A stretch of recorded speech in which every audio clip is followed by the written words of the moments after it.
and piracy, war. I mean, we're trying to get ourselves extricated out of these wars, and every time we look up, they're having peace talks in Istanbul, and the Ukrainians are bombing Russian air bases 3,000 miles from the Ukrainian border.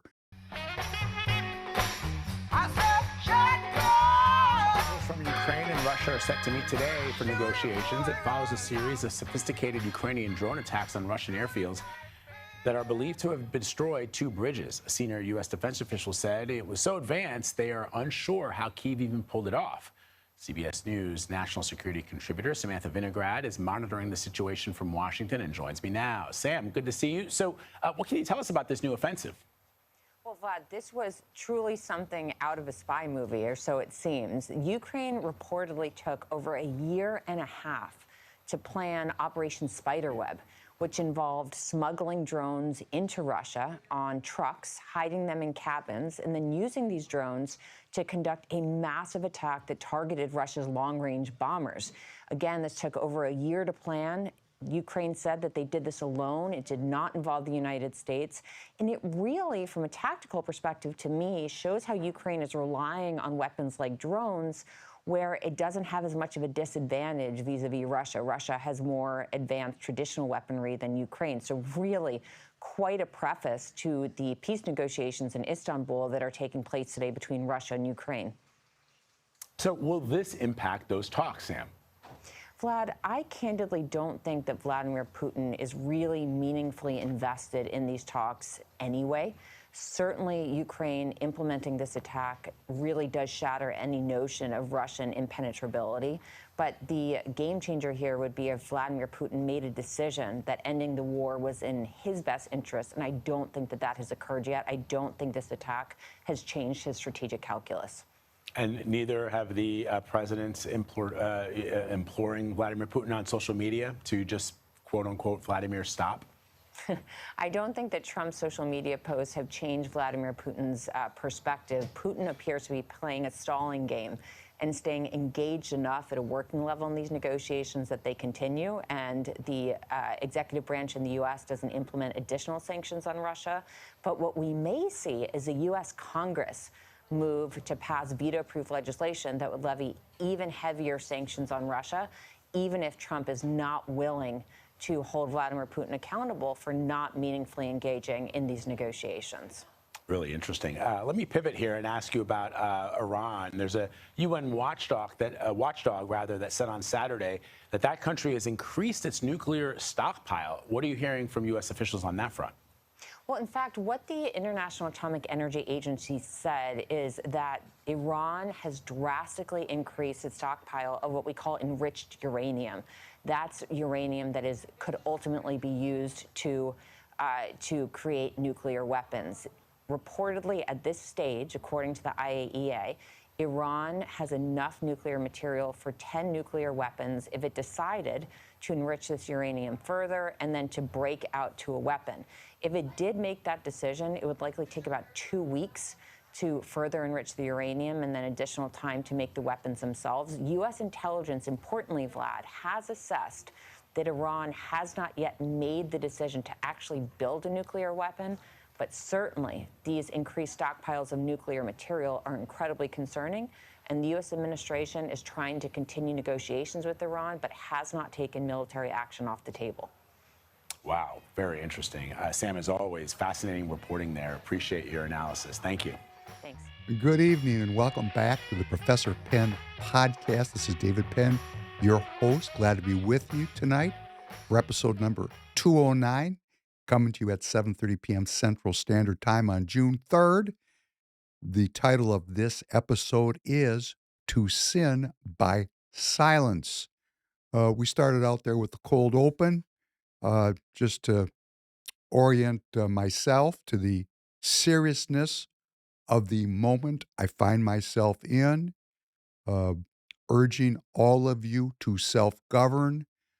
We have our foreign policy and military, judicial, legislative establishments, our institutions of power, media, academia, entertainment.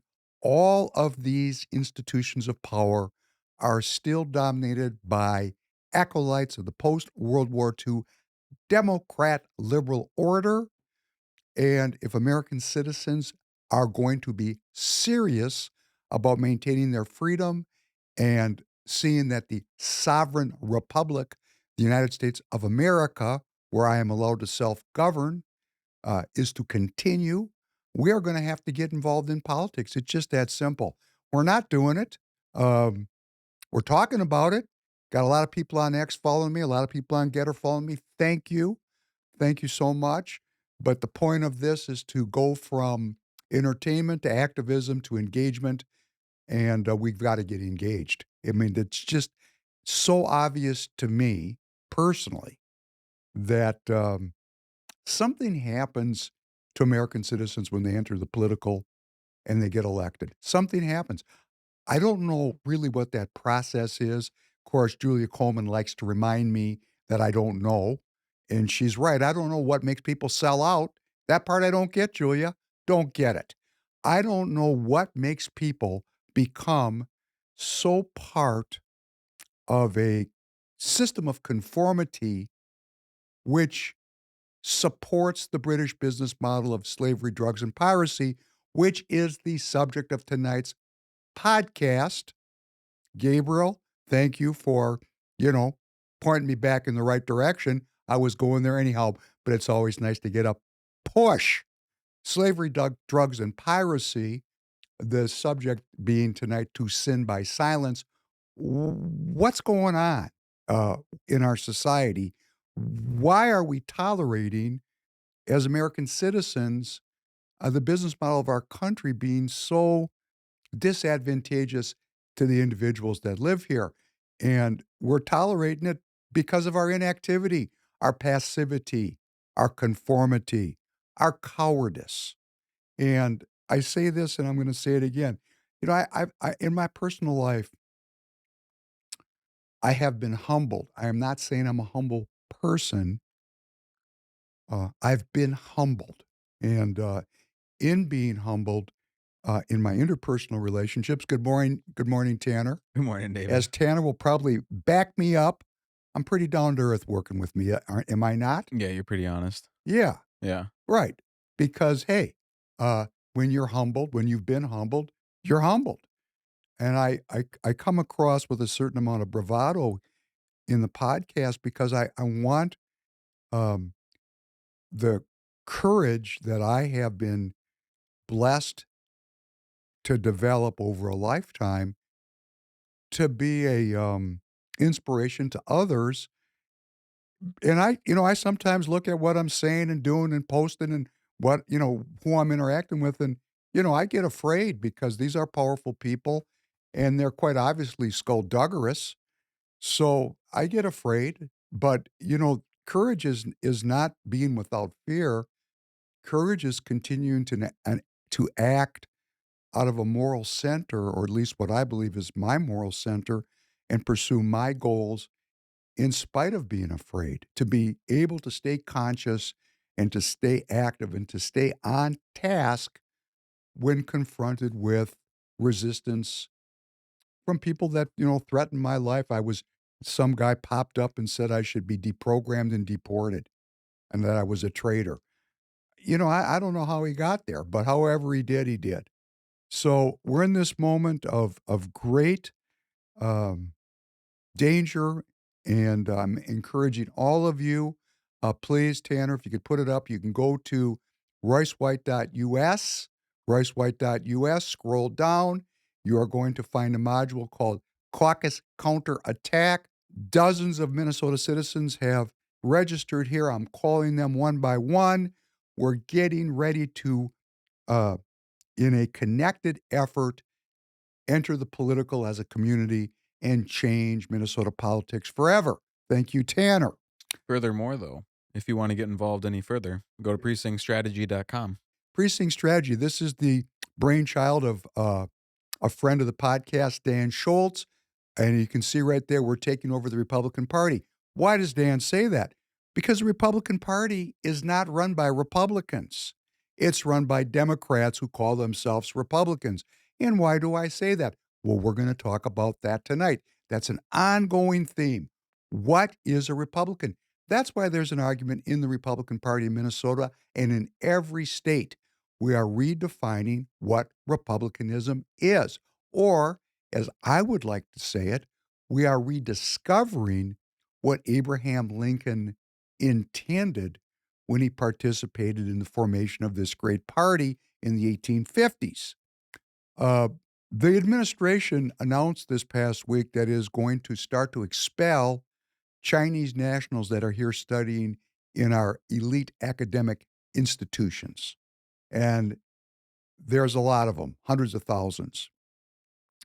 Here in Minnesota, there's 2,900 Chinese students going to different schools in Minnesota, the greatest number of which is 2,160 students who attend the University of Minnesota. The University of Minnesota is a prized destination for Chinese students because it has great hard science research here, physics, chemical engineering, top notch, top notch.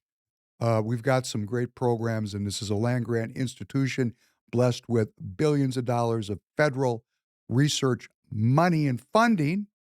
And these Chinese students come here, and this has been going on in Minnesota since guess when? 1912. 1912 was the first year that Chinese students came from China to attend the University of Minnesota. Wasn't most of Minneapolis like it started getting built in like the late 1800s, right? No, I think Am I correct on that? before that. I mean, we've had They got cracking really quick. If 1912? 1912. Yes, we had Chinese students here in Minnesota, Wow. and the University of Minnesota has had a very long and deep relationship with China.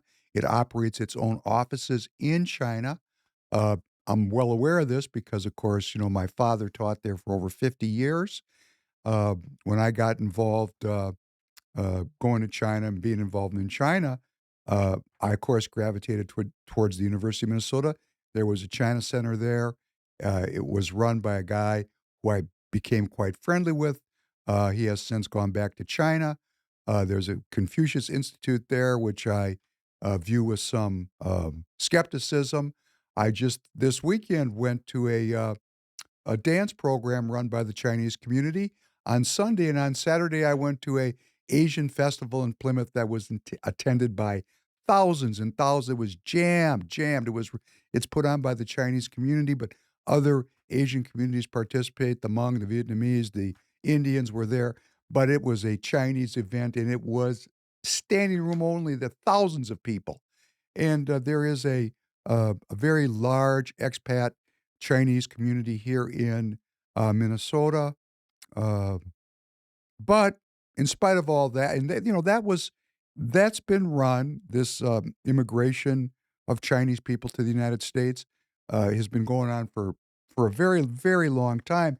In fact, our Congress um, started passing legislation in 1850 to limit Chinese immigration to the United States. In 1850, there was the Foreign Miners Tax.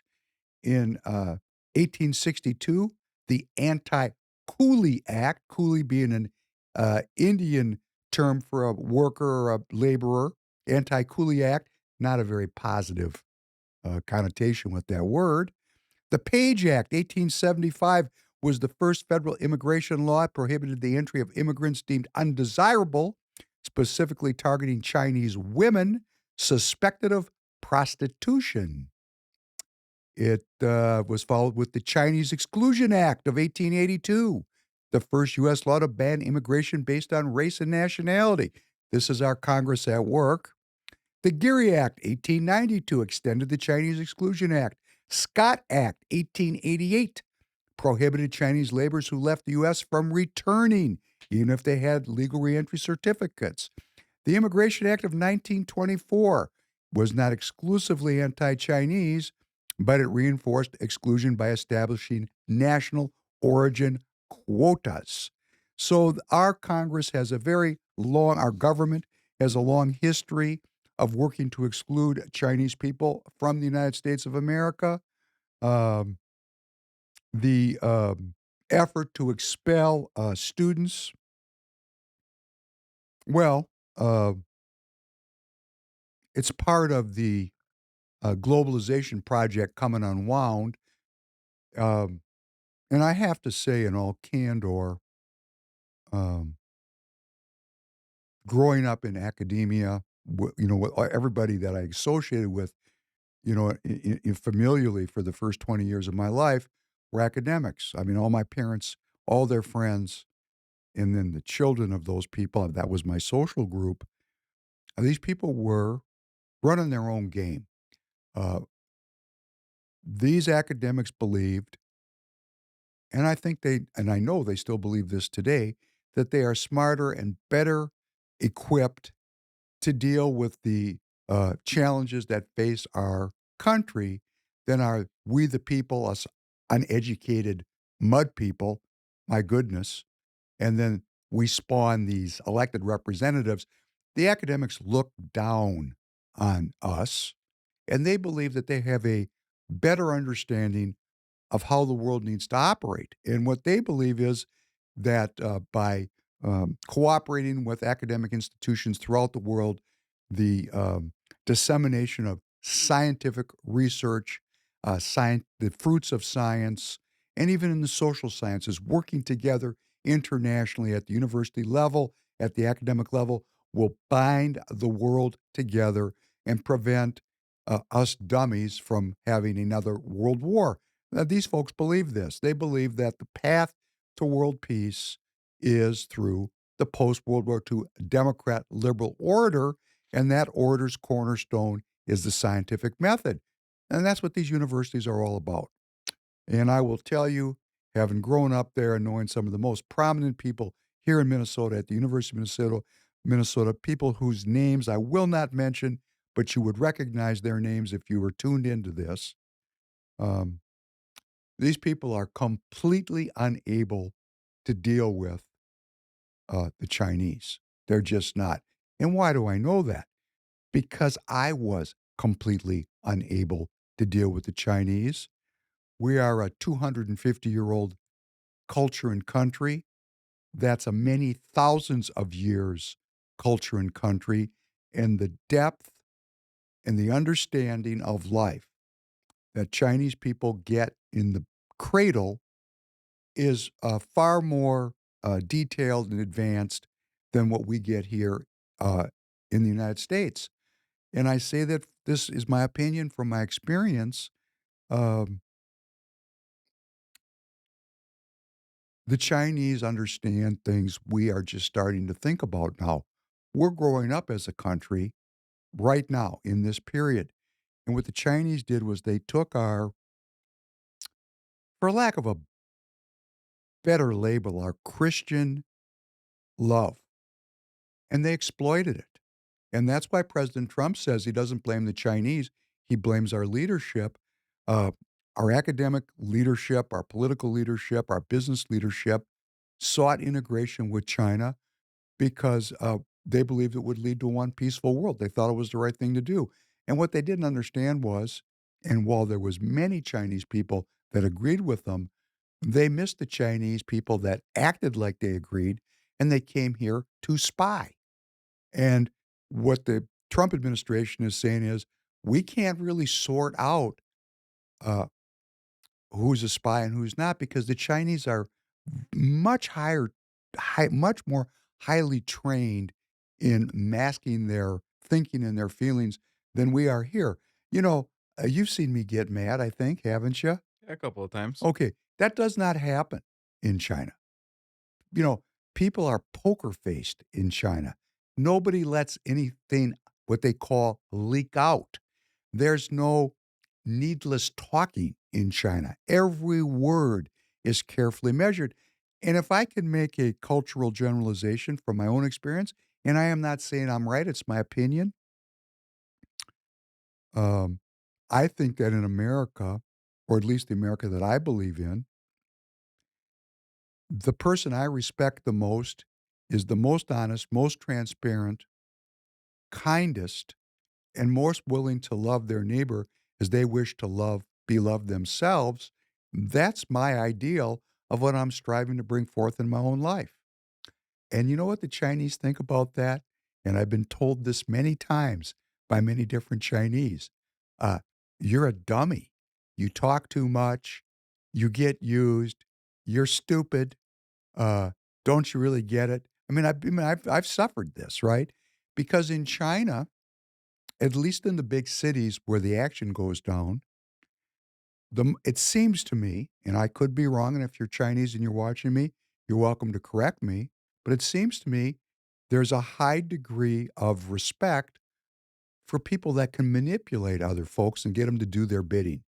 There is a system of human interaction called the guanxi, where people interact in a culturally prescribed fashion to achieve their goals. And if those goals require manipulation, lying, um, things that I would consider to be negative, that's not negative in China. And actually, if you think about our political process here, hey, our politicians are kind of like that, aren't they? They lie to achieve their goals. So, uh, President Trump, the administration can't figure out who's who. So they're going to take a broadsword approach and eject these students from our universities. Um, well, that's a big deal.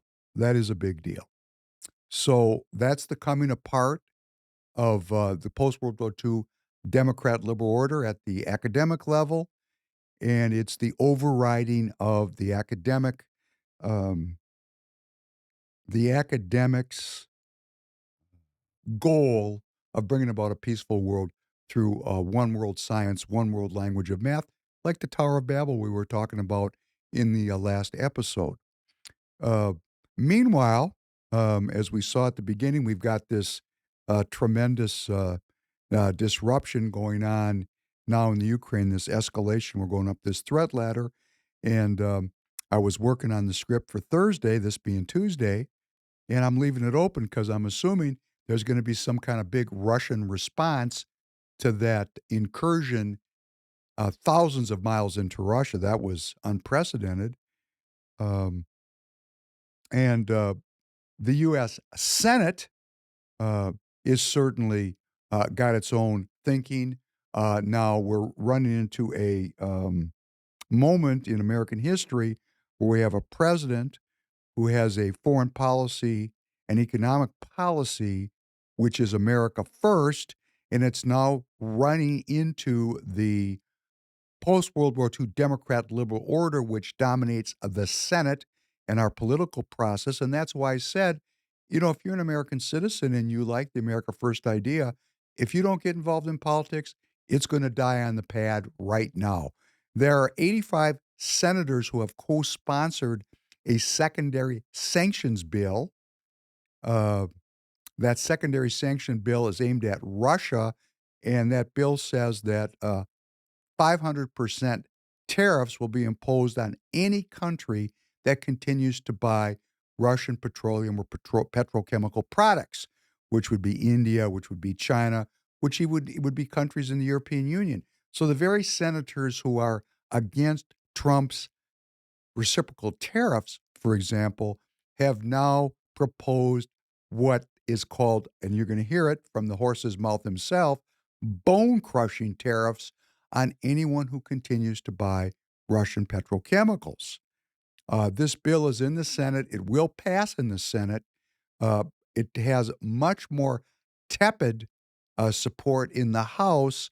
Right now, this is a threat. President Trump, being the consummate negotiator that he is, this is a threat that he can wield, and he can say it's not me, but look at it, it's a threat. He can throw in with it anytime he wants to. He can oppose it. Uh, will Senate Majority Leader Thune and House Leader Johnson bring these bills to votes in defiance of President Trump? Should President Trump seek to prevent this from becoming law? Probably not. Probably not yet. Because, if Senator Thune brings this up for a vote in defiance of President Trump, we're going to have a new senator from South Dakota, and the same thing would go for Speaker Johnson. But it goes to show, and it does reveal the depth of the opposition to President Trump's economic and foreign policy agenda. Let's look at the clip. I think it's labeled number 2, Blumenthal. Can you play that one for me, please? I met this morning with some of the children who have been kidnapped and visited the site of some of the worst bombing with missiles and drones. And my heart was in my throat because the Ukrainians are continuing to endure this brutal, brazen attack by Vladimir Putin and Russia. And I'm determined that we will pass the Russian sanctions bill now with 82 co-sponsors, evenly bipartisan divided, and move forward to send a message to Putin. It's crunch time. Show up and put up, or you will be hit by bone-crushing sanctions and more military aid for Ukraine, which we have an obligation to provide. Ukraine's fight is our fight. Our national security is at stake because Vladimir Putin will keep going. And his aggression will continue, not just against Ukraine, but against our allies. And we will be obligated by our treaties to put troops on the ground. Now is the time to stop Putin. Now is the time to support Ukraine. And I'm inspired by the continuing bravery and strength of the Ukrainian people. That's Senator Richard Blumenthal of Connecticut in Ukraine. Happened to be there exactly at the time that this drone attack was launched. I've had interactions with Senator Blumenthal. Um, I don't find him to be a principled or a leader who represents the interests of the American people. He's representing other interests, which we're going to talk about a little bit later tonight. Let's listen to his Confederate who traveled to the Ukraine and France with him, Senator Lindsey Graham of South Carolina. Let's listen to this next clip. There's supposed to be talks in Istanbul Monday. Nobody really knows what the agenda is. I think it's more of the same when it comes to the Russians. Schedule a meeting, drag it out, do one or two things to suggest you're trying to interested in doing something. But I don't believe Russia is interested in peace. As we speak, they're building up their forces along Ukraine's border for a counteroffensive in the summer or the fall. So when they talk about peace, it's all talk. Look at what they're doing on the ground, and you'll see that Putin's trying to delay, drag it out, prepare for another military assault to gain land by force of arms. And then let's listen to this last one. Right underneath would be number 4. And the response of the United States Senate will be clear and unequivocal. 500% tariffs on anybody who buys his oil or gas or petrochemicals. 500% tariff on India, on China, which buys 70% of those Russian products, and anybody else who buys them. And I have been tremendously heartened by the support we've received from our European allies. They are heroes because they have said, go for it. Do the sanctions bill. Even though they continue to import some fraction of their total, maybe 10, 14%. And as Senator Graham said, we'll be discussing with those allies. We're headed to Paris from here to talk to the top leadership there. Well, there you go. There you have it. That's where your senators are at. Lindsey Graham is up for re-election in 2026. Is he going to get reelected? Well, if citizens in South Carolina, if you're watching me and you're in South Carolina and you do not like Lindsey Graham, which if you're watching this podcast, I would say that's a fairly good guess. It's a good guess, good bet. Uh, he's going to get reelected unless you personally get involved in politics and get all your friends and neighbors involved in politics and stop him at the endorsing convention. And instead of him getting the endorsement of the Republican Party of South Carolina, somebody who actually represents the people. And, President Trump has endorsed Lindsey Graham. And people go, well, why is that? Why would he support Lindsey Graham? Because Lindsey Graham's working against him. These two dudes were in Ukraine when this drone attack was launched. You know, uh, what is President Trump supposed to do? He's there almost by himself, still to this day, with 77 million people voting for him and all the, you know, uh, alleged support for the America First movement. There's 77 million people voted for him. Could we get 300,000 people out of 77 million to join the Republican Party? These billets, the Republican Party is at half strength by design. The Republican Party of your state, my state, and nationally, they do not want people like me in the party. Yes, hi, Alex. I know you don't want me in the party. I know Kathy Folk doesn't want me in the party. I know there's a lot of elected representatives watching. You don't want me in the party. Well, you know what? I'm still in the party, and I'm going to lead citizens into the party in my state and in every state. And I'm going to tell you why. I'm not a sellout, and I don't want to be killed by people who have a bunker to go hide in when the nuclear war comes. These people are playing with fire. Russia is a nuclear armed state. When I was young, 20, 30, 40, going back to the Reagan period, the Carter period, the Nixon period, I'm trying to think. One of the Secretary of States, I think it was James Baker under Reagan, he said his only mission was to prevent a war with the Russians from occurring. How did we get here? I'm going to tell you how we got here. The quality, the integrity, the insight of our elected representatives has run downhill like everything else in our society. And the way back is for educated and moral or just moral people to get into politics. You don't have to be educated. You have to be moral. You have to be willing to read. You don't have to have a PhD. You don't have to have military service. What you have to have is a desire to study the history of our country, to study what's going on in our country today, and to do the work to get involved. And why we are in this space, this place, is American citizens are consuming politics like it's entertainment. It's entertaining. And man, I am not as fun. I was when you were gone, I watched some of the old podcasts that we ran as, just filler. Yeah. I was a lot funnier. This takes all the humor out of you. Watching your country slide into World War III with 5 military-aged kids and a stepson. Watching this happen with 6 kids.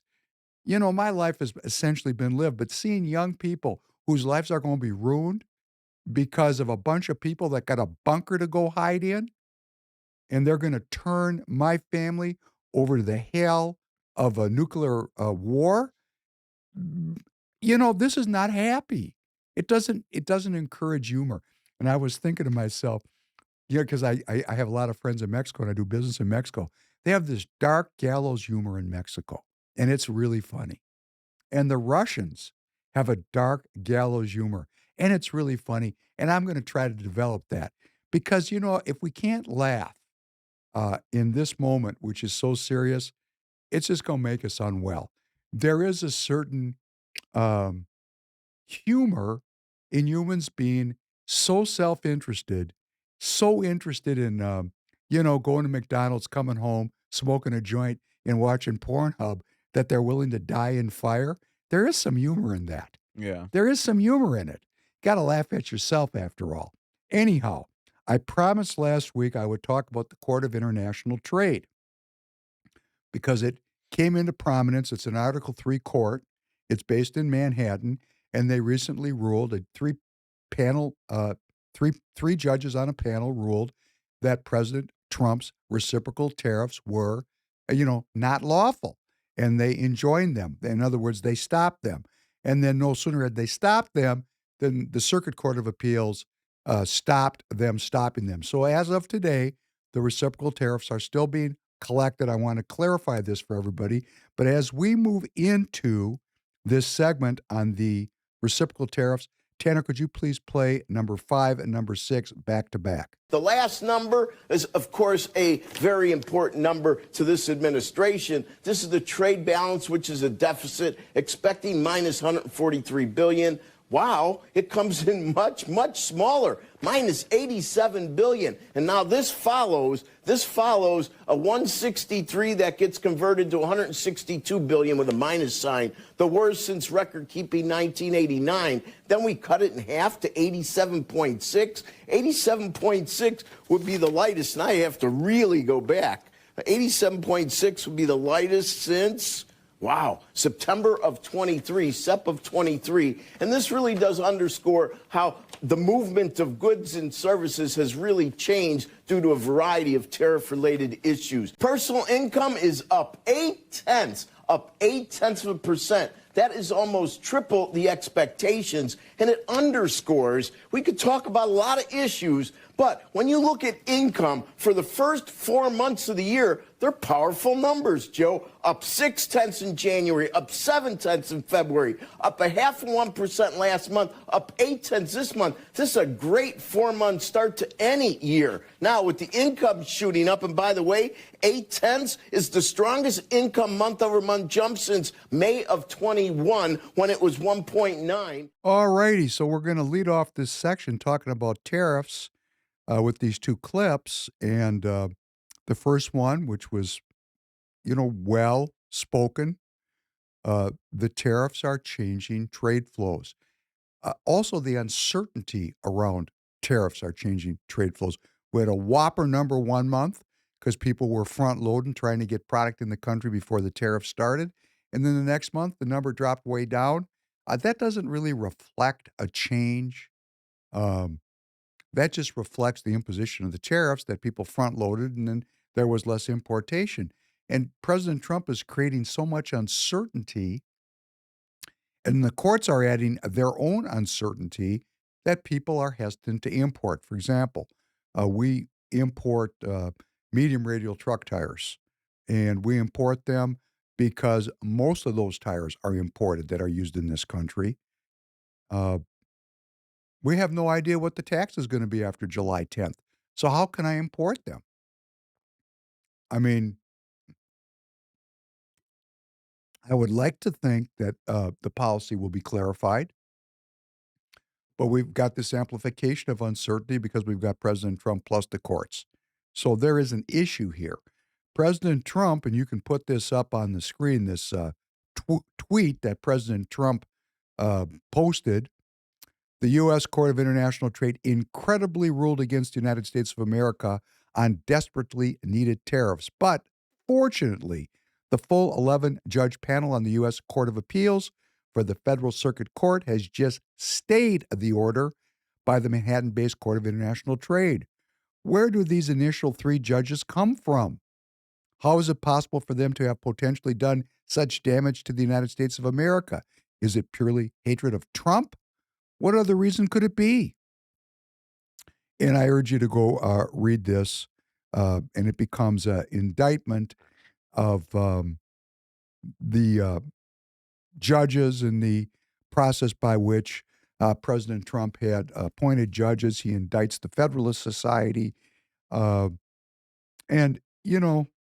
again, to become a judge, first you got to become a lawyer. How does that work? Well, you got to go to college and you got to go to law school. Well, how are you going to get into law school? You're going to have teachers that write recommendations for you, and you're going to have to do really good in coursework that is essentially supportive of the post-World War II Democrat liberal order. And, if you walk in with a big cross hanging around your neck and saying that Christ died for your sins, you might not get that recommendation because the person you're going to get it from is going to think you're crazy. And that's exactly how people of faith could be viewed by some of the professoriate who are deeply committed to the post-World War II Democrat liberal order. Cornerstone is science. And what is the cornerstone divided up into? Darwinism and Marxism, the European intellectual tradition. So, you're going to either have to hide what you believe or give up what you believe to go into law school. Then you get to law school and your teachers are all leftists. Not all. You might get 5 or 10% of them that are alleged Republicans. And I can tell you from knowing Republican lawyers, generally speaking, they aren't that Republican. They're just Democrat light. So you now become a lawyer and you go out there in a private practice and you go, wow, this is a lot of work. I don't think I can hack it in the business of law. I'm going to work for government, and you become a judge. Okay, so in the Court of International Trade, there's a handful of judges. I think there's 12 judges in that court. The court is domiciled in Manhattan. What does that court do? Well, there are about 500 million separate importations annually in the United States. 500 million. And in any one of those importations, there is the potential for a disagreement about how much money the U.S. government deserves when the importer of record, like TireGet.com. Oh, TireGet.com. Why do I know about this? Because we're in the tire business here at Free People Radio. I've been in the tire business a long time. And we have to import tires. You see that car tire there? That's like the tire that goes on your vehicle if you own a car. 75% of the tires that go on your vehicles are imported. There's no way to stay in business in the United States in the tire business if you don't sell imported tires because the Goodyears are imported, the Michelins are imported, the Bridgestones are imported, the Toyos, the name brands are imported. Before you get down to what a viewer who watched me on Real America's Voice this past Saturday, he said they were cheap Chinese imports. First of all, they are cheap. They are Chinese, and there's a lot of them. A lot of Chinese tires come in the country, and they're not Chinese tires. They're Chinese companies that manufacture tires throughout the world, not just in China, but in Thailand, in Cambodia, in Indonesia, in Vietnam, in Serbia, in Pakistan, in Morocco. Chinese tire companies in Mexico. Chinese tire companies have spread out worldwide. And when we import these tires, there can be disputes between me as the importer and the government. And the government can say, hey, you paid too little. We're coming back after you for more. And then that case goes to the Court of International Trade. You say, well, how can that happen? We have a law called the Smoot-Hawley Tariff Act of 1930 that has a mechanism in it called anti-dumping. Anti-dumping and also something called countervailing. Anti-dumping duties and countervailing duties are punitive taxes imposed on products when American companies buy them because those products are deemed to either be damaging American industry or are a threat to American industry or the unions that work within those industries. And there's this whole process that goes on in the Department of Commerce to impose anti-dumping and countervailing duties. And here's the process. An aggrieved party, either an industry or a union, which has a sufficient concentration of production or participation in that industry, it's called tolling. I mean, you just can't show up as a single person and say, I object.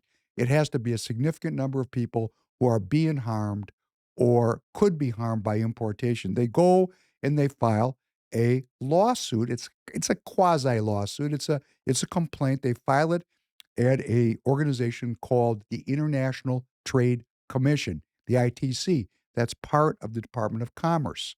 And the International Trade Commission reviews the complaint in association with another organization in commerce called the International Trade Administration. These two groups review the complaint. And if they agree after a process that could take a year that the subject imports are damaging or threaten to damage an industry or a union, they will impose anti-dumping and countervailing duties if they are so necessary. Now, here's what's interesting about our country, because we're the only country in the world that does it like this. For example, in Mexico, Mexico recently imposed anti-dumping duties on tires manufactured in China, and they set a rate and it stays for 5 years. And then in 5 years, it's reviewed and it could go for another 5 years. The rate is fixed. The market resets around that rate. But here in the United States, we got a real interesting twist in the way we do this. Every year, the Department of Commerce and its legion of attorneys and economists review the thousands and thousands of anti-dumping orders, industry-specific, product-specific. And they look at, was the rate too little or was the rate too much? They check the rate every year. So let's say I was importing tires, which I do, and let's say I was paying 10%, which I was in 2009, 2010, 2011, 2012, 2013. It stayed at 10%. Everything was good. It was good. And then in 2014, for whatever reason, which I don't know because I wasn't in the room, President Obama decided that 10% rate needed to be 88%. And they sent me a bill for millions of dollars. And I sued and said, how can we go from 10% to 88%? That doesn't seem right to me. So we went and sued. And where does that lawsuit go? To the Court of International Trade. And guess what happens when you enter that puzzle palace? Instead of you making money, the attorneys take all the money because this stuff is expensive. So you're looking at here, I'm going to spend all this money with lawyers to defend myself, or I could just give up and pay millions of dollars to the government. This thing is really intense. And, when it first hit me, I thought, this is very un-American. How can they change a tax rate retrospectively? And then I learned that what I paid for taxes when I imported the car tires that go on your vehicles, that's a deposit on an unfixed future obligation. Whoa, what kind of deal is this? It's kind of like going to Vegas. Sometimes you win and sometimes you lose. And what does this really do? What is the real effect of this? It eventually drives businesses that are in the supply chain out of the importation business and turns over the importation to just the very largest companies that can afford full-time legal staff, because when they lose, they got to pay. I mean, man, who can pay like this? In every case, there's thousands of these cases. And every year they're getting reviewed, and every year there's winners and losers. Sometimes you go to the mailbox and the government sends you back money, a windfall profit. Like, wow. But most of the time, you get taxed, and you get taxed, and they saddle you up, and they investigate you. And what it really is a huge mechanism of government taking money from one group of people and giving it to another. That's essentially what government does. And I've realized I really have this strange understanding of government, which is not true at all. And we're going to talk about that in a minute. I think of government as being there to serve the people. Do you think about it that way? I mean, that ideally. I don't think that's what it is right now, but I think ideally that's what government should be. Well, it's a should statement. It could be. How about it could be? Yeah. Which is kind of a veiled I should haven't seen statement. it yet. Well, when I was your age, it seemed to be more in that fashion, but that's only because I was young and dumb. What government does, and all the millions of people that work for government at the local, county, state, and federal level, all those employees, they're in a business, and that business is government. And what does government do? It takes money from one group of people and gives it to another. And all those government workers, you could think of their salaries as a commission. And what President Trump has done with these reciprocal, and I'm not saying this is the only reason why the Court of International Trade ruled against President Trump on these reciprocal tariffs. I think they read the law and they thought that President Trump had exceeded his authorities. But there's another part to it. And here's the part. There's all this anti-dumping and all this countervailing, and there are thousands and thousands of federal employees that work on this every day. And there's winners and losers. That's why I started reading the Federal Register every day. It's like reading, the sports page. Yeah. Sometimes the sports teams, sometimes the Minnesota Vikings win, sometimes they lose. And every day in the Federal Register, you can read about the winners and losers, because what that Federal Register is recording is where the money goes. And when President Trump imposes reciprocal tariffs, these are not anti-dumping and countervailing duties. They're border taxes. They're not punitive. He's just raising money, which means if we went away from this anti-dumping system to just a system of taxation at the border, we wouldn't need any of these people. We wouldn't need any of these employees, because then at the federal level, the president would have imposed a taxation system which both protects industry and raises money for we the people. And, I get this constant pressure on me by people I'm involved with. Why don't you criticize President Trump? Well, I'm going to tell you why. It's too soon. He is changing a system that's been in place for 80 years. I see him as essentially being by himself because we, the people, aren't involved in politics. We're sitting at home eating popcorn and watching on television. And I don't say he's single-handedly doing it, but when 85 senators are willing to support a bill to impose sanctions, whatever President Trump does or not with Russia, they're taking foreign policy into their own hands. Obviously, he doesn't have a lot of support. He's got a lot of people sitting quietly, sharpening their knives to stab him in the back at the right moment. They're wearing MAGA hats and running around with Trump flags. That doesn't mean they support President Trump. And they don't support him. And that goes on in my state, and that goes on in your state. And I'm going to say this for all of you. It's not about, and if you love President Trump, I'm not trying to get in the way of that, but it's not about President Trump for me. It's about the idea of national sovereignty, the value of my citizenship, and keeping our country from going bankrupt or all of us perishing in nuclear war. And the tariff system is being put in place to help stabilize our economy. And President Trump is trying to set a rate, not like this anti-dumping up and down like a yo-yo, which means it's political. Who knows what goes on in the department? Why does a rate go from 10% to 88%? Doesn't that seem strange? I lived through that. I lived through my government imposing a 10% tax for 5 or 6 years, and then the next year President Obama said 88%. What happened? Why did that change like that? That is what I would call arbitrary and capricious.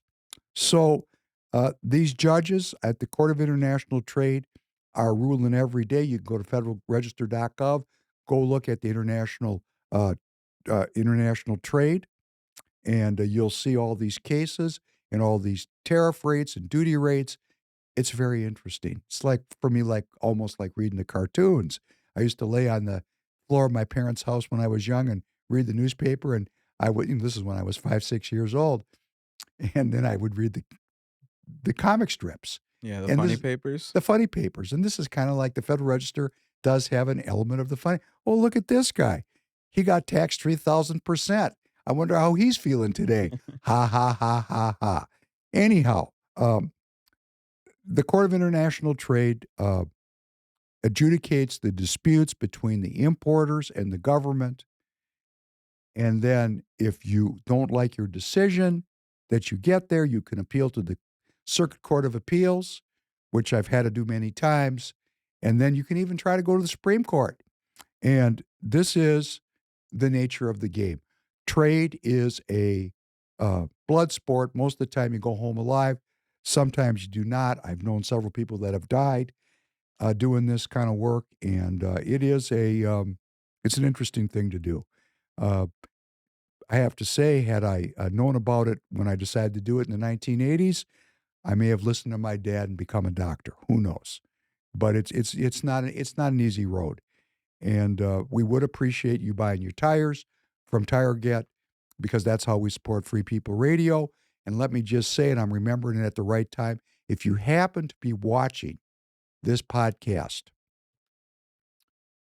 to Sin by Silence on Royce White's X page, please simply repost the links. If you're watching on YouTube, please repost the links. When I say repost the links, repost it in your own socials because the podcast is growing, the political movement is growing, and it's growing because of your efforts to spread out that there's a political community forming that is interested in real political action. So I want to thank you for that tremendously. The point is that right now, President Trump imposed reciprocal tariffs. The Court of International Trade stopped him. A Circuit Court of Appeals stopped the Court of International Trade from stopping him. So there's still reciprocal tariffs being collected. And this is going to be like so many other issues. This is going to be in the courts.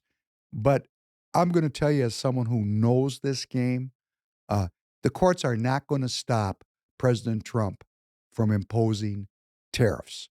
They can slow him down. They can, sell newspapers. They can make headlines.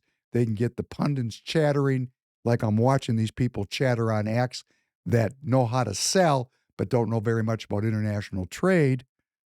And at the end of the day, unless Congress claws back the powers on trade that they gave to the president. In other words, it's quite clear in the Constitution that the power to tax lies in the House of Representatives. Well, the House of Representatives ceded that power over decades to the president. So unless these House members are going to stand up and then the Senate is going to stand up and remove from President Trump his trade authority, if they have that kind of courage to shoot that kind of shot, yes, President Trump will be foiled in his efforts to remake the international trading system. Do they have that kind of courage? Nah, I doubt it. Because, how'd you like to go home to your home district after destroying the signature piece of President Trump's presidency and then try to get reelected and keep your job in show business? Why don't you give that a whirl here in Minnesota and see how that goes? Or in your state, like Don Bacon in Nebraska, who's leading the charge. Are you Nebraskans who are watching me getting organized in Don Bacon's congressional district to run another candidate and defeat Don Bacon at the endorsing convention in your state in 2026? Are you getting ready to do that? Because if you don't actually do the work, this smoldering piece of neocon rhino is going to stay in the Congress. And what's great about President Trump, for me, the one thing I like about him the most is he's unmasking BS and has been since 2016. When he came down the elevator and started calling the press the enemy of the people, didn't we all freak out about it? Now we realize the mainstream media is not an unbiased source of information.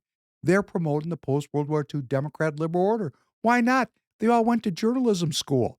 You can't get any more leftist than they teach these journalists to be activists. When I was young, Tanner's age, they hid it. They don't hide it now. If you go back and look at the cold open piece on CBS News, that's a blatant editorial piece masquerading as news. Now, all news is an editorial.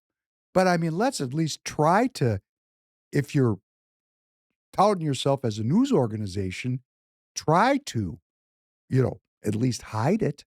They don't even, it's right in our face. And President Trump looks at these reporters and that's a stupid question. Have you seen him say that? Yeah. He'll look at, That is the most stupid question. You're just a terrible. And we all go, wow. But what he's doing is he's just telling the truth. And he unmasked the Chinese. The Chinese were always there. My entire career, I was in China in 93 with the smiles, with the win-win cooperation, with the beautiful hotels, with the banquets, with the parties. And then President Trump showed us when he started putting taxes on the Chinese, they weren't so friendly. And what's he doing right now?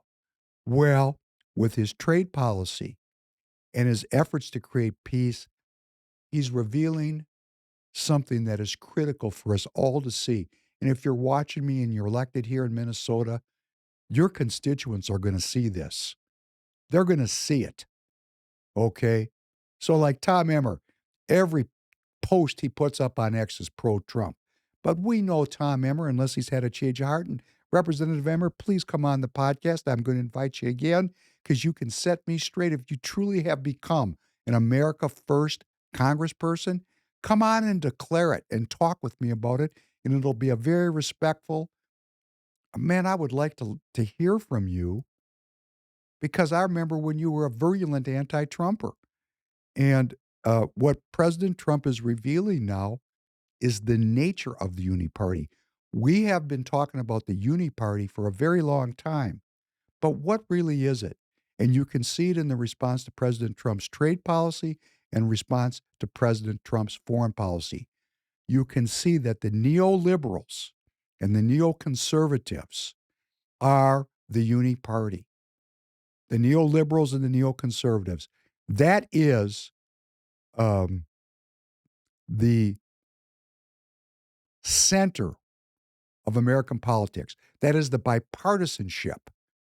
And what does the bipartisanship support? Slavery, drugs, and piracy, as we're going to talk about just in a moment. So what President Trump is unmasking right now, and you can see it in the way Blumenthal is in Ukraine with Graham. Blumenthal is allegedly a liberal Democrat. Lindsey Graham is allegedly a conservative Republican. They're together.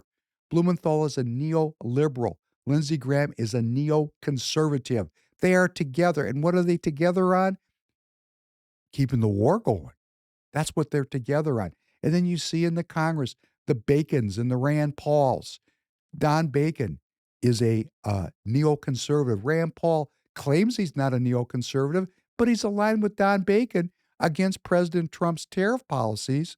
It makes him in the neoconservative camp. Okay, let's get our thinking right. And then you got the far left and the far right. And what is the far left and the far right? Just a distraction to keep people away from understanding that the evil we face is bipartisanship in the center. I'm going to show it to you in just a minute. Please stay tuned for it. So these tariffs are going to continue. Nothing has really changed. And the issue is we're broke, and President Trump is trying to raise revenue to maintain the dollar as the world reserve currency. If we lose this currency, we're all going to be poor overnight. Most of us are already poor. But other than the uber rich, the billionaire class, I mean, if you're living in Wayzata, Minnesota in a $3 million house and you got a 401k and you're chocked to the brim looking at your gains on your phone every day, look at this go. If that's who you are, hey, that dollar goes, you're going to go right with it. So, and I'm going to tell you, when that happens and the communists get control of the country, let me tell you, if you're like Alex Plekas, chairman of the party, living in a very wealthy home here in the western suburbs of Minnesota, you know, what happened in China, there was all these wealthy people. They lived in mansions. The communists got control. So you lived in a 30-room mansion, let's say. Here's what Chairman Mao did for you. You got to keep your mansion, but they moved 100 people into it. You got to keep a bathroom and a bedroom. And then in your house that you paid for, there was 100 other citizens living there. And that's exactly what's going to happen here in this country. If we don't start getting smart about what President Trump is really trying to do. And I get all of the in your eye stuff, and there's just so much controversy I could be critical from beginning to end of the podcast. I'm not doing it, and I'm going to tell you why. We don't have the answer. Did you hear that piece? That personal income is up? Personal income is up. That matters. We might be able to rebalance this country, and when it doesn't work, I'm going to tell you why it won't work. It's because our own Republican Party is going to kick the legs out from Donald Trump, and then we're going to end up in the same stew pot we've always been in, which is the post-World War II Democrat liberal order, which is the codification of the British business model of slavery, drugs, and piracy, which we're going to start talking about right now. Hey there, history buffs. Today I want to take you back to some haunting moments during World War II. We're diving deep into the heart-wrenching stories of Jewish refugees who sought escape from Nazi persecution but were met with closed doors. First up, the MS St. Louis incident of 1939. Picture this. A ship carrying 937 Jewish refugees leaves Hamburg, Germany, their hearts filled with hope. They seek refuge in Cuba, the United States, and Canada. But guess what? All three countries slam the doors shut. The ship returns to Europe, and over 250 of those hopeful souls later perish in the Holocaust. It's a brutal reminder of the world's indifference. Next, the Evian Conference in 1938. Representatives from 32 countries gathered in Evian-les-Bains, France, to address the growing refugee crisis. Despite their so-called sympathy, most countries refuse to increase their quotas for Jewish refugees. Thousands are left stranded in Nazi-controlled territories, a decision that echoes the failures of global leadership. In 1942, we have the Struma disaster. Imagine 769 Jewish refugees, mostly from Romania, aboard a ship trying to reach Palestine. British and Turkish authorities deny them entry. The ship is towed back into international waters where it tragically sinks in the Black Sea. Only one person survives this catastrophe. It's a story of hope turned into despair in the blink of an eye. The voyage of the Kitchener in 1940 is another heartbreaker. Over 400 Jewish refugees set sail for mandatory Palestine, but British authorities intercept the ship and deport the passengers to Mauritius, where they are interned for years. These people, already fleeing unimaginable horrors, find themselves imprisoned once again. The Bermuda Conference of 1943 might be the most blatant display of inaction. The US and UK meet to discuss the refugee crisis. Despite public pressure, they take no significant action. The outcome? Thousands more condemned to death in Nazi-occupied Europe. We can't forget the Kindertransport program of 1938 to 1940. While around 10,000 Jewish children find refuge in Britain, their parents are left behind. These kids never see their parents again, who perish in the Holocaust. It's a bittersweet tale of survival and loss. The Swiss border closures from 1942 to 1944 show that even neutral countries can close their hearts. Switzerland tightens its borders, turning away thousands of Jewish refugees. Many are captured and deported to concentration camps, a tragic outcome of neutrality gone cold. Lastly, let's talk about US immigration policies. During the war, strict quotas kept thousands of Jewish refugees out. The Wagner-Rogers Bill of 1939, which proposed to admit 20,000 Jewish children, is rejected by Congress. The US, a beacon of hope, dims its light during a time of desperate need. These events are stark reminders of the world's moral failings during the Holocaust. The refusal to provide refuge condemned millions to death. While some heroes emerged, the overwhelming response was indifference. Thanks for watching, and remember, understanding history helps us shape a better future. There's a great support, as you well know, in the Jewish community for unrestricted immigration. And Jewish lawyers and Jewish lobby are at the forefront of this immigration problem that we're facing. It's quite obvious to me many of the jurists are Jewish, and they are ruling against President Trump. And you say, well, man, and it's very easy to drop into an anti-Semitic frame of reference. But let's just go back, and it's not that long ago. These people, my parents, my grandparents, left Europe And you just heard how the world rejected the immigration of Jewish refugees, sending these people back to death, in the concentration camps. We even got an argument going on, was there a Holocaust? And I'm just going to say this, if you're watching me, I grew up with people that were tattooed and told me all about it. So, I mean, maybe it wasn't as big as what people say it is, but to the people that I grew up with, it was pretty big. Let me tell you how big it was. I have 4 grandparents. They're all immigrants. My father's parents came from the very region of the Ukraine where the war is going on. And my mother's parents came from uh, Lithuania.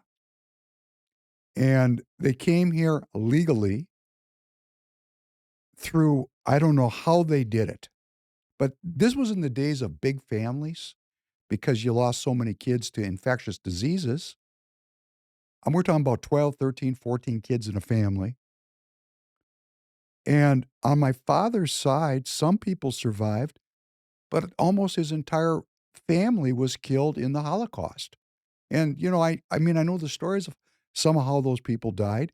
And the same thing happened on my mother's side of the family.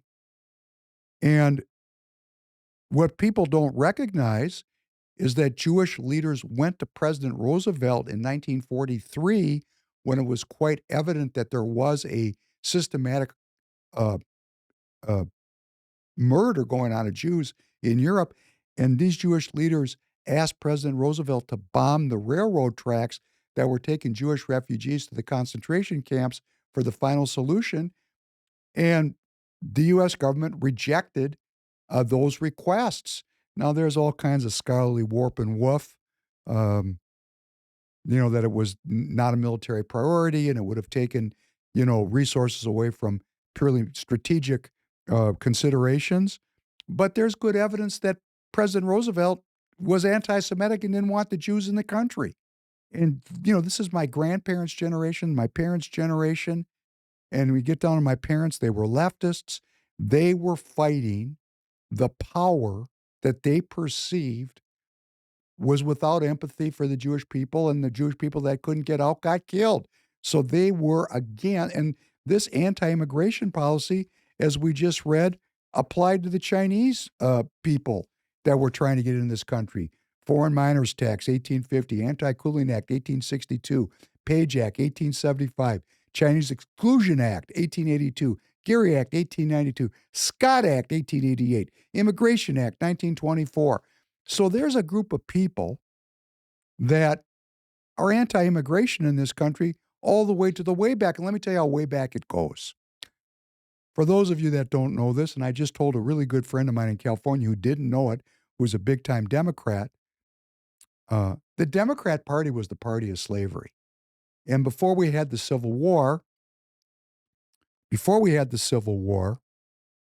the Republican Party, of course, didn't exist. It was the Whig Party and its Antifa called the Know Nothings. And the Whigs and the Democrats had a deal.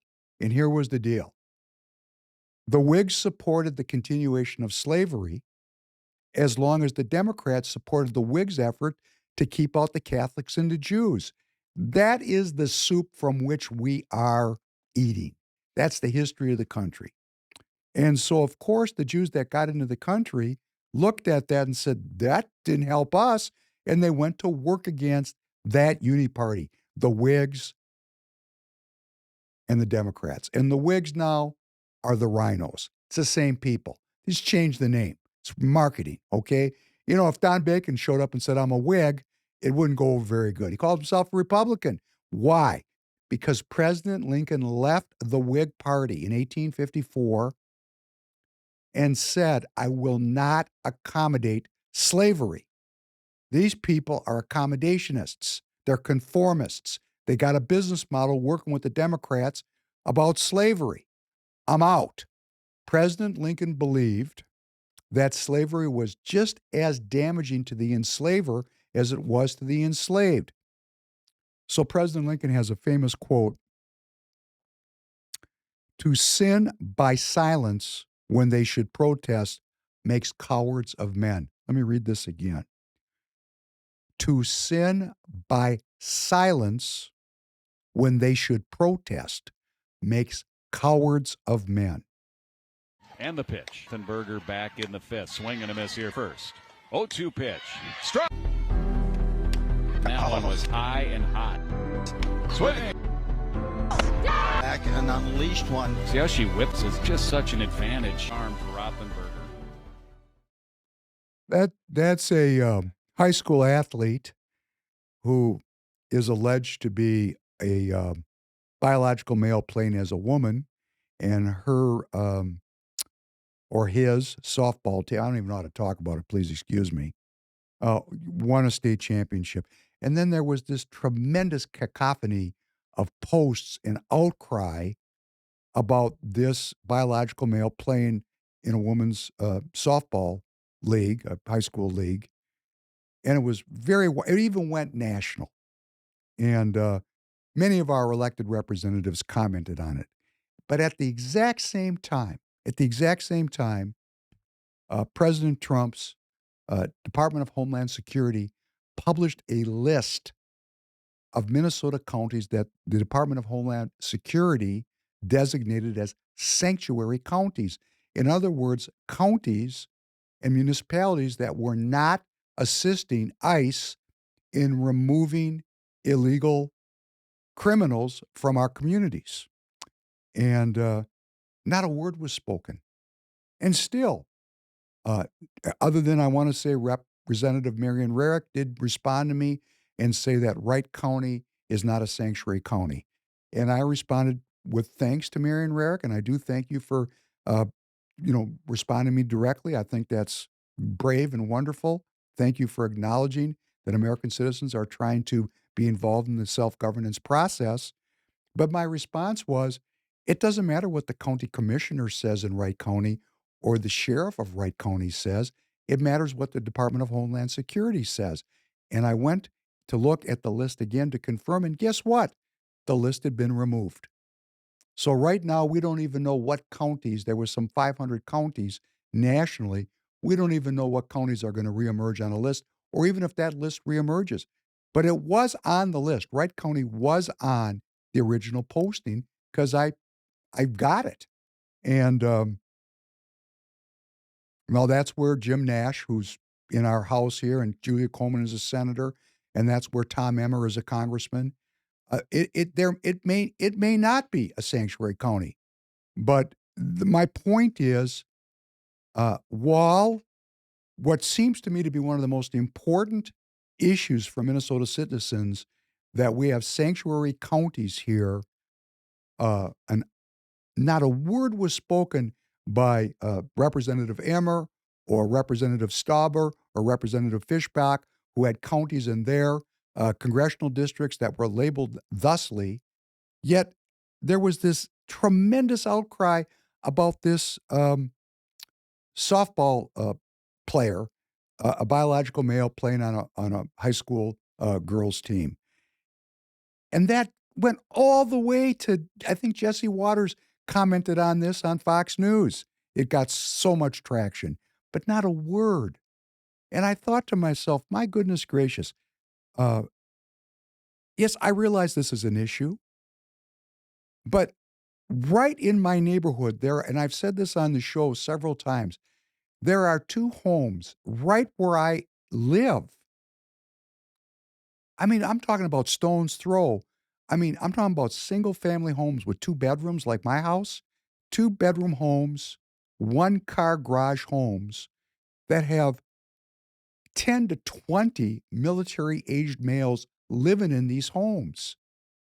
And I'm far more threatened as a citizen by these 2 populations that are stone's throw from my house than I am by a biological male playing in a woman's softball tournament, a high school girls softball team.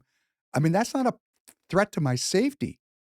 It may be an ideological threat, it may be a cultural threat, but my physical safety. And all throughout the state of Minnesota, we have this issue, and not a word was spoken. And I wrote this on X, and I'm going to read it. Because when President Trump created the Republican Party, he created it to end slavery. And slavery was ended for many reasons. And among those reasons was a belief that some held in Christ as the Savior. These Christians believe we are to love our neighbors as we wish to be loved ourselves. The Republican Party was founded and formed by men such as these, men who rejected the Whigs and the Know-Nothing, Whigs who operated a uniparty with the Democrat. The Whigs and the Democrats had a deal. We will tolerate your slavery if you will help us keep out the Irish, the Italians, the Catholics, and the Jews. Lincoln believed that to enhance human well-being, we had to end slavery. He knew that slavery was terrible for the enslaver and for the enslaved. To liberate the slave was to liberate the country from evil, and Lincoln was willing to die in pursuit of maintaining the natural rights granted to American citizens by a creator, and die he did, along with 10% of his countrymen who also were felled by that war. Since Lincoln, slavery has been illegal. Let's remember, slavery was legal up until the Civil War. It was legal. Now it is illegal. So what is the life like here for the illegal alien? Who are these people? And how is their life different from the slaves that were owned by the Democratic Party before Lincoln liberated our country from that scourge? Now, we must know that this modern slave trade, just like the original slave trade, is about seeing human beings as inventory. Inventory. These are people that are undocumented, can't work. They're living at the margins of society. They're hiding in plain sight. They don't have opportunity. They're inventory. Why are they here? And no endless parade of court cases and government grants to NGOs are going to legitimize these folks. These folks are being exploited. It's a modern-day slave trade. And there's all kinds of conspiracy theories, which I wish our Justice Department would take out of the conspiracy theory box and put it into the conspiracy fact box, like organ harvesting, like child sexual exploitation, like forced labor and indentured servitude, which these people have to endure because they're here and they don't have rights. They're not citizens. So this is the slave trade's purpose, right? It's making money. There's money involved in this. And there's a purpose to it that's political. So I see this as a test to find out who is really Republican. Yes, I said that if you're listening to me and you're elected. If you don't speak out about this, and I'm not saying we know what to do. We have millions of people in this country. Who brought them here? Why were they brought here? Where are the investigations? Where is the policy? Who are the players? You know, Lutheran Social Services is involved in this. Catholic charities, Jewish charities, they're funded by the government. These NGOs, we're paying for this, and their executives are making hundreds of thousands of dollars. What does government do? It takes money from one group of people and gives it to another, and government earns a commission in the transfer. It's a business, and the business here is modern slavery. That's how I want to call it, and you're welcome to disagree with me, but these people are being exploited. Put up this picture of Andrew Myers. Here's Andrew Myers. He's my rep here in 45A, where I live in 45B, but he's in my Senate District 45. He's elected. They love him down here in 45. He's a Republican, allegedly. Here he is with the elected Sheriff Witt of Hennepin County. And here is the comment. Open, honest conversation about policy and supporting law enforcement is something I have every time with Sheriff Witt of the Hennepin County Sheriff's Office. Excited about the work she has done at the Hennepin Sheriff and the work we continue to do together. The day this picture was posted was the day the Hennepin County Sheriff's Office announced it would not be assisting ICE in its illegal immigration enforcement efforts. Okay, so we're in the middle of this controversy about these unfortunates that are in our society, and it's through no fault of their own. They're just people. Somebody brought them here. Somebody drove them here. Who paid to get them here? They didn't walk here from Honduras by themselves. Somebody organized that. Who organized it? Who paid for it? Who manipulated our system so our borders were open and exploited these people for political and financial purposes? Are we going to figure this out, Republican elected officials, or are we just going to turn a blind eye to it? And if we're turning a blind eye, why are we? Here's Alex Plekish in the middle of this. He posts up about this young man playing on a woman's team. I'm sorry, I'm too old. Yeah, no, I how get do you it. talk I get about it. It's hard to talk about. I don't know how to talk about it, and I'm not meaning to be disparaging, and I certainly think there is a difference between men and women. You know, I do. I mean, I'm traditional. I come from a traditional frame. But I don't think it's as important as this issue. And all we've been talking about is this high school athlete. So Alex posts up, as many of you know, I've been blessed with two incredible daughters. They've grown now, but when they were younger, I loved watching them compete on the field, on the court, and in the classroom. I cheered for their wins, but even more for the life lessons they learned about discipline, teamwork, and teamwork and perseverance. And above all, I knew that when they stepped onto the field, they were on a level playing field. They were competing against other girls. This was just common sense. This week, that common sense was stolen. Just days ago, a biological male pitched back-to-back shutouts, 14 scoreless innings in a girls' high school softball playoff, eliminating the defending state champions and ending the dreams of a hardworking team of young women. They didn't get a chance. They didn't get the chance they earned. They didn't get the justice they deserved.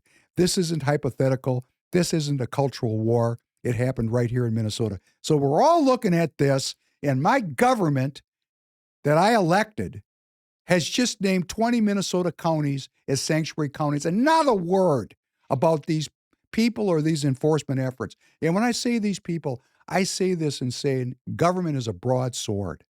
There may be people amongst these millions that truly are here as refugees. I would like to believe that we could sort that out and not send them back to death, as this government did and governments throughout the world did during the Holocaust, turning away Jews and sending them back to die in the gas chambers. And of course, if you want to know something about the Jewish identity and why Jews are so leftist, that would be the reason. Right there. Right there. That's a reason. I'm not saying it's justifiable today, as we're going to talk about in a minute, but it's a reason, right? And these people are here. They're being exploited. And let me just share with you how this works, because it's really quite stunning. And these numbers that I'm going to share with you, you know, I'm doing my own research. The numbers might not be right. So please, I mean, we've got a disclaimer at the beginning of the podcast and at the end, just to protect me in case I make a mistake, because I'm doing this work myself. There is an estimated, as far as what I can tell, I'm estimating $518 million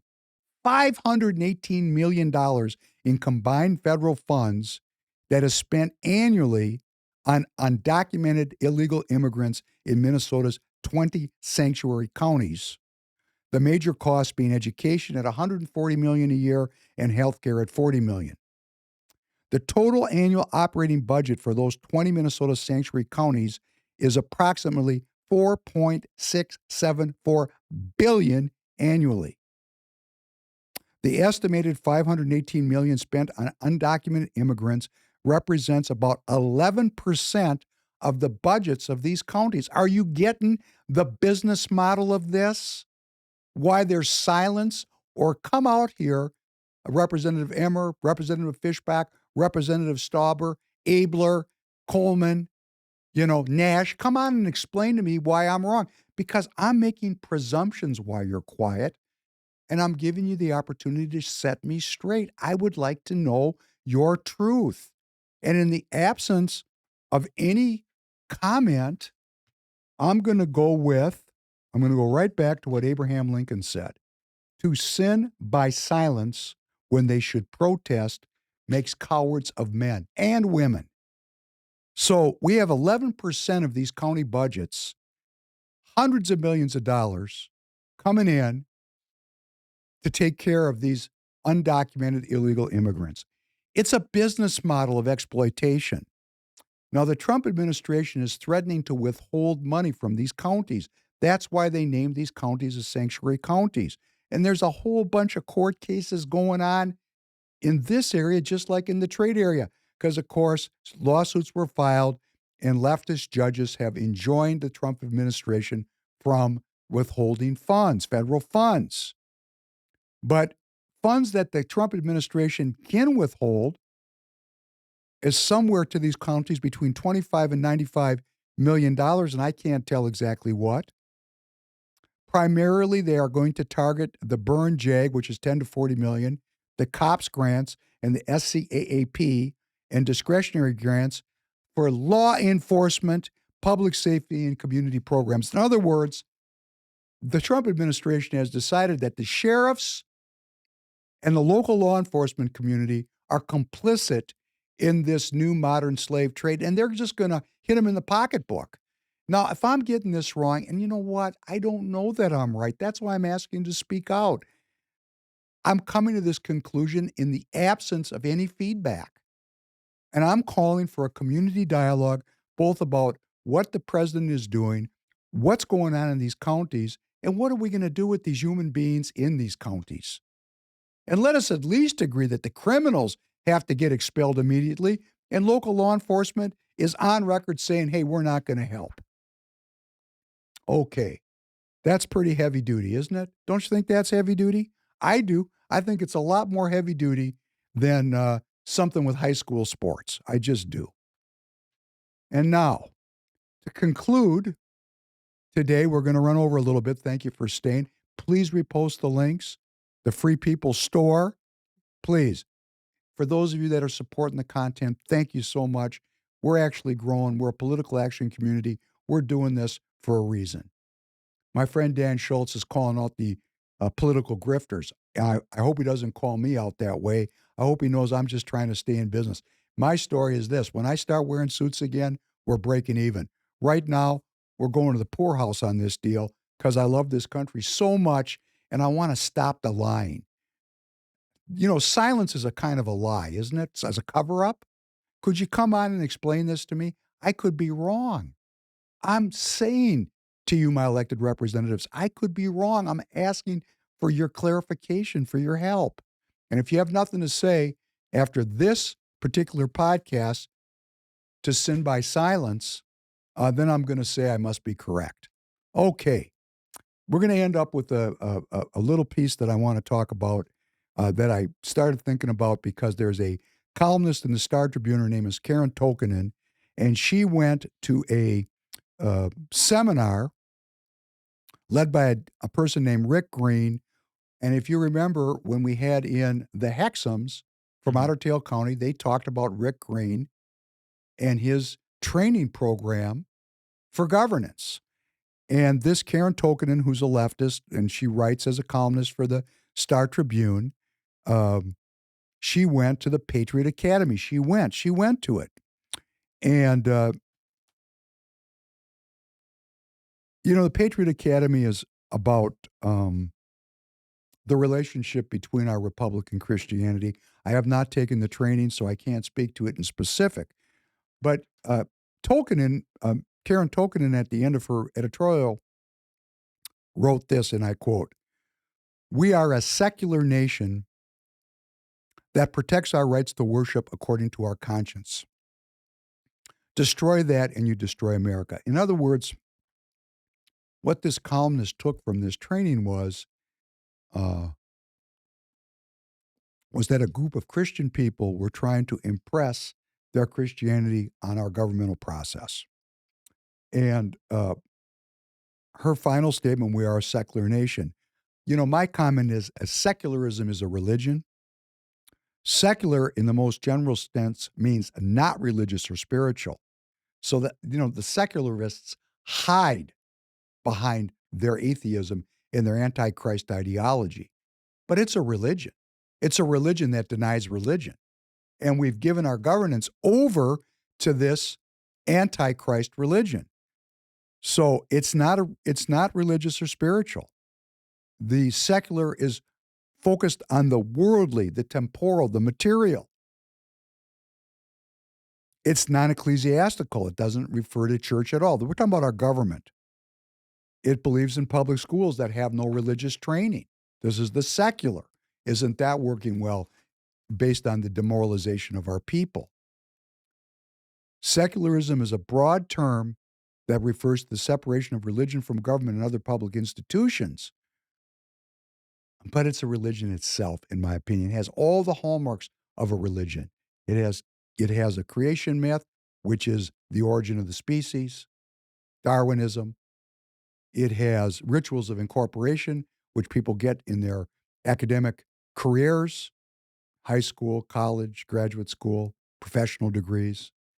It has great people like Horace Mann, for example, that gave birth to the progressive educational movement here in this country. I see it as a religion. And this is another one of those issues that requires conversation. Our Constitution does demand that our government respect religion, but that religion doesn't take over our government. These are issues that require thinking, dialogue. But one thing I know is I've watched my parents try to promote secular humanism their entire lives. I was alive in the 50s and 60s. I've watched our country become demoralized. Removing morality from its religious underpinnings has not worked, in my opinion. Just hasn't worked. That's not to say that the religious weren't skullduggerous, because they are and they were. But this isn't working either. So we better figure out as a community how to bring morality and justice and truth back into our society. Remember, without truth, there could be no justice. So when people are lying when they're talking, we're far from justice. And that's why I'm saying in the Republican Party, we got to quit lying. Silence is a kind of a lie when it comes to issues like this. And so in the backdrop of we have a secular society, there's some clips in this. I don't know the first clip, it says there's 3 AIPAC clips. We're going to play all 3. Could you play the first one? Bipartisan support for the U.S.-Israel relationship is in many ways one of the greatest strengths of Israel. I stand up for Israel because I stand up for the love and the bond that this country has and the understanding of the democracy, the liberty. This relationship has strong bipartisan support. Despite our differences, we're proudly united in support of America's relationship with the State of Israel. Israel and America are connected now and forever. That pledge is proudly honored in this Congress, where support for Israel remains ironclad and bipartisan. And you're once again bombarded with stories about how America's divided, how Democrats and Republicans don't work together. Remember this picture, and remember that you all made it possible. We will maintain that bipartisan relationship through thick and thin. It's the infusion of foreign affairs that's taking the 2024 race into an entirely new phase.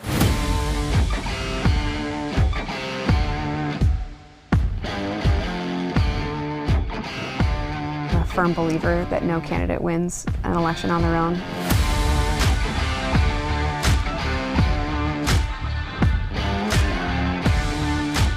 What I love about AIPAC is that they get behind people and they win. AIPAC comes in and it's like someone threw you a life raft. This week, the group secured its first major victory of the election season. Fresh off of that victory, AIPAC has already set sights on its next target.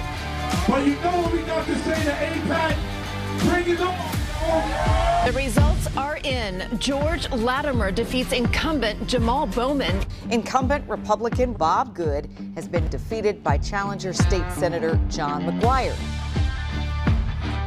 Missouri Democratic Congresswoman Cori Bush, known for being part of the Squad, will no longer serve in Congress next year. To folks in the pro-Israel community, we have no choice but to stay engaged and stay in this fight. I just want to extend my sincere gratitude to this community for helping me get to Congress and assure everybody that you're going to have a long-term friend.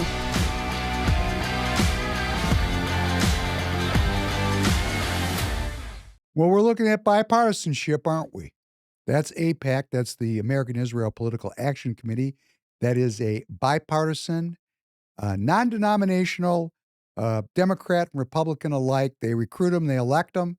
And let's listen to what it means. Let's listen to a recorded call, and we'll understand what's running things in our halls of Congress. Let's play this next one. We may not lobby the executive, but as we were talking about, there was a discussion earlier about Congress being representative to the people. Well, the White House has to be responsive to Congress. And so it's working with, at the time, our friends on the Democratic side of the aisle to apply pressure the way that they know how to an administration, as it will be with this administration. Bob was talking about the people who will get appointed into some of these jobs. Look, at the top level, you talk about Marco Rubio and Elise Stefanik, and Michael Waltz. Those three people have something in common. They all serve in Congress. They all have relationships with key AIPAC leaders from their communities. So the lines of communication are good. Should there be something questionable or curious that we need access on the conversation to? You never know. One of the first candidates I ever met with as an AIPAC professional when my job was to meet with candidates for Congress was a guy named John Ratcliffe. He was challenging a longtime incumbent member of Congress in Dallas. This guy looks like he could win the race. When we go talk to him, he had a good understanding of the issues. And a couple of weeks ago, he took the oath as the CIA director, for crying out loud. This is the guy that we had a chance to speak to. So there are a lot, I don't want to call them lifelines, but there are lifelines. Now you're getting a real good look at how the sausage gets ground in Washington, D.C. That's bipartisanship. That's why we're at war. That's why we're in debt. Now, obviously, as a Jewish American, people are going to be very critical of me. I believe in America. I believe in the Republic of America. And I believe these people are completely demoralized sellouts, and they just haven't sold out to AIPAC. They're taking money anywhere they can get it because their goal is to win. They want to keep their jobs in show business. I don't even know if they like the Jewish people. They could be closet anti-Semites. They don't care. The cash is coming in. It's about the cash because that's the way our politics has been perverted. It's not about spiritual. It's not about the search for truth. It's not about morality. It's about getting the money necessary to win so that you can get up in the morning and do nothing and get paid for doing nothing, because that's what these people do. They do nothing. And how do I know that? We're $37 trillion in debt, and we've been at war my entire life. These people haven't fixed a problem. They've made sure the problems continue. They trade in the British business model of slavery, as we talked about these poor unfortunates that got in the country, and drugs, which President Trump is now trying to address, and I couldn't get to it because we're running over. We'll do it on Thursday. The drug business, he's dealing with that. And piracy, war. I mean, we're trying to get ourselves extricated out of these wars, and every time we look up, they're having peace talks in Istanbul, and the Ukrainians are bombing Russian air bases 3,000 miles from the Ukrainian border. And if AIPAC wasn't enough, there's a group that focuses on Republicans only. It's called the Republican Jewish Coalition, a political action committee. The head executive of that is former Minnesota Senator Norm Coleman. They have a local director named Mark Miller. I know both of these people. And guess what the RJC PAC just did? They endorsed in the next election cycle, are you ready for this? American citizens, Susan Collins of Maine, John Cornyn of Texas. I have a lot of business in Texas. We're talking about a rhino's rhino now. Oh, the aforementioned in Ukraine with Richard Blumenthal, Lindsey Graham, and another skullduggerous alleged Republican, Tom Tillis. If we're going to have political action in our secular society where there's a separation of church and state, we're going to have the Republican Jewish Coalition nominating The people that are most opposed to President Trump, endorsing them so they can get the endorsement in their local states. It's not the Republican coalition. It's not the Republican Israel coalition. At least AIPAC says it's the American Israel Political Action Committee. They don't say it's the American Jewish Political Action Committee, but these people call themselves the Republican Jewish Coalition, RJC, Jewish. Yeah? Great. Who are the Jewish people endorsing? They're endorsing the most anti-America first people in our Senate. The people that are aligned with the neoliberals on trade and on foreign policy. The people that are maintaining the business model that we suffer under. That's what they're doing. And I'm going to tell you right now, I object to it. I'm going to get blowback for it. And you know what? It's time to start talking about this. And it's not just these people. It's the drug industry. It's the it's the artificial intelligence industry. It's high tech. It's big tech. It's all these industries with all this money pouring into these people that emerge out of the muck. They were city council members or they were on their BPOUs and suddenly they're Congress people and senators. Why? Because somebody gave them the tap on the shoulder and said, you know what? I think you're going to do what we tell you to do. Let us finance your campaign. And that's how our politics is working until when? Until we, the people, this whole thing about money in politics is another scam. You don't need that much money. Money is working in the absence of our political engagement. That's right. We would rather write a check to the Republican Party of Minnesota, to some candidate, or to some national political action committee, whatever it is, and there's thousands of them. We would rather write a check and sit home and watch Fox News than actually do the work of self-governance. You know, if we don't do this, these sons of bitches are going to get us killed. That's just the way it is. Because we're playing with fire. You play with fire, you're going to get burned. These people are exploiting millions, the government, $500 million in Minnesota to 20 sanctuary counties to take care of the newcomers. It's a business model. Slavery, drugs, and piracy. Modern slavery. Okay, you don't like that? You're an elected representative?